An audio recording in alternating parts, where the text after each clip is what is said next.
please, for the love of baby Jesus, do not tell me or do not have me tell you how to pronounce this movie.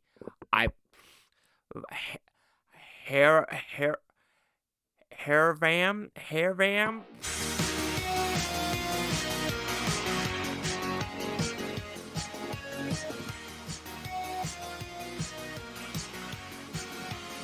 Chase Lee Hockey here at the Blue Futon reviewing this movie that you see in the title and thumbnail for. So what's about pretty simple premise.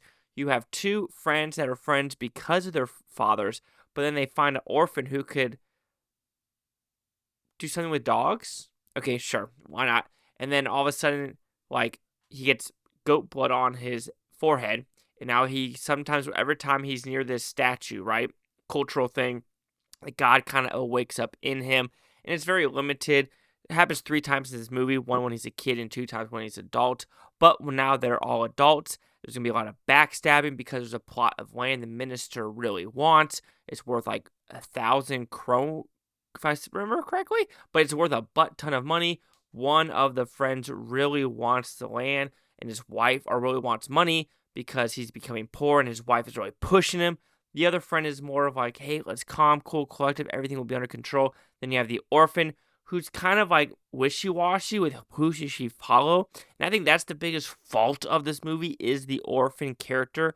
Because with all the other characters, you kind of know their reasonings. You're kind of knowing their motives of what they're trying to do. Like one, he really wants the temple to be part of the town. So he's going to do whatever he can with the jewels, with the deed to make sure it stays. Of course, then you have the other friend who's basically like, I want the money, I want to give you the deed, I want that money, but you can't hurt him. And then the orphan's like, on this side, on this side, on this side, on this side. And of course, there's a lot of love interest in this movie with all 3 characters as well. There's also backstories about marrying a Muslim girl. There's a lot of shenanigans going on in this movie, but the overall premise is backstabbing and what you're going to do with family. And of course, some violence in between through this movie. So as you can tell, I thought it was an okay movie at best because of some of the characters as well as their motives and just what you're doing in these scenarios. Like, come on, think. You got to think just a little bit because especially when they're in this mango grove, right, where this guy's like, the orphan's basically like, hey, one friend's like, hey, orphan, go get some fish curry or something like that. I don't know. Just things in this movie just made no sense where I don't know if he was just slow, but you were with this guy that knows for a fact he's going to do bad shit, and you're just still going to back him up, even though he killed the other cat. And you're just like, what are we doing in this situation? Because it's just so baffling to me. All right, the songs and dance in this movie are fun. This one, it felt like it was more talent needed for a lot of these things. So I enjoyed the song and dance in this one. There's like 3 numbers, pretty solid in my opinion. The story wasn't bad when it deals with the overall like minister versus everyone else and all the killing. And when the violence does, it's a mix of, fun and gory. What I mean by that is when it first comes along, you're like, oh, is this, I wouldn't say fun, but it's like, oh, banter, sticks flying into the air, crazy shit happens. Okay. Then it gets more brutal with arms cutting off. Of course, this is where they censor blood and guts on this one, so don't expect complete goriness, but I think they're going to be censored. All right, so you have that. Then you have a pretty cool, it's kind of awful to say that, but hanging. I know that's like, what the fuck you talking about, but how it's done. Cool is not the right word, but it's unique, and you're like, oh, I've never seen it done like that. And it actually takes some, motivation as well as just some intriguingness to make it look that way.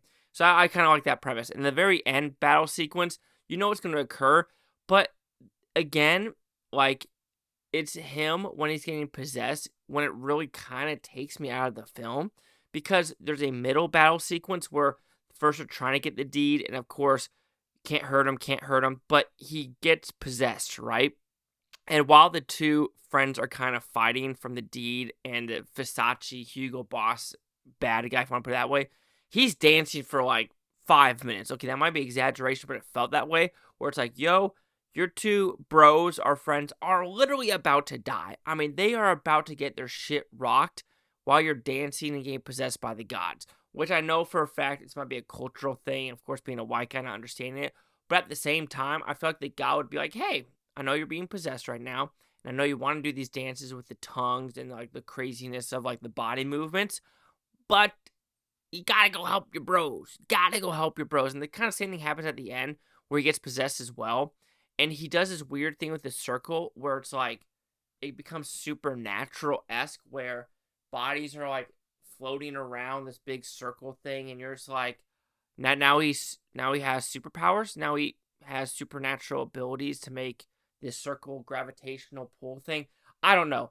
This movie is kind of all over the place with character choices, what we're doing with them, the violent set pieces, and just the motivations. Like, is the motivations that hardcore? Like, I would think that the main guy that wants the 40 crones to be like, why only 40? Then they answered up to 60. Why 60 now? So is it worth more than I really think it is? And do some research on that part. And also, there's also a backstory by a cop while he's been, transferred 18 times, and it's a hinder on his children and wife, and now he's resigning, even though he has 20 more years in the service. That backstory, like, I know that he did that to, talk about what happened in these 90 days, but that police officer's backstory really didn't need to do anything because he was just in there to be kind of a corrupt cop through and throughout to take the money. And it felt like he could have done more, but he was just there to kind of tell the story, and it really wasn't needed to be told that way. So overall, this movie, title above, I will try to say it when I give you the score, but I was a little bit disappointed with this movie overall. I was expecting a little bit more. Yeah, some of the battle sequences were pretty cool and unique and just fun overall, but for these type of movies from India, the battle sequences are always kind of fun, but it's the story itself, is that going to suck me in? And this one kind of didn't. So Bhairavam will receive a 2.5 out of 5 Futons, which equals that 50%. So the critics' news scores gave this one. So we have one critic giving it a negative, saying basically the film on paper may have all the familiarity ingredients one expects from a commercial caper, but it lacks a vision that could bind its elements in a cohesive product. And there's absolutely no users' reviews at all. So, the negative in my 50. Chase out here with the Blue Futon. Like, comment, subscribe. I'm Anandhi, Futontopia. You Blue Futonians, thank you for watching. Great down. Watch the States tomorrow week from around 3 years from now. We're going to freaking one of you. Peace and love. Peace and love. And I'm pretty sure I'm like the only one that's seen this movie in America.